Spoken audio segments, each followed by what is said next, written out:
இந்தியாவினுடைய சுதந்திர தின வாழ்த்துக்கள். சுதந்திரம் கிடைத்தது, நல்ல விஷயம்.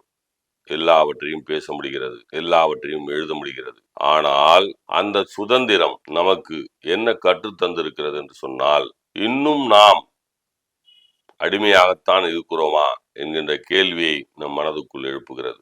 சுதந்திரம் என்று சொன்னால் எவர் மனதையும் புண்படுத்தாமல், எவரையும் காயப்படுத்தாமல் நல்வழியாக நடப்பதுதான் சுதந்திரம். நமக்கு தோன்றியது சரி என்று படும், ஆனால் அதற்கே மற்றவர்களுக்கு அந்த பொருள் சரியாக படாது. சுதந்திர தினத்தில் நான் மக்களுக்கு சொல்லிக் கொள்வதற்கு பெரிய அருகதை உள்ளவன் அல்ல, நான் பெரிய மனிதனும் அல்ல. போராடி பெற்ற இந்த சுதந்திரத்தை இழந்து விடாமல் இருப்பதற்கு உங்களுடைய வாக்குச்சீட்டுகளை சரியான முறையில் பயன்படுத்துங்கள். 100% பயன்படுத்துங்கள்.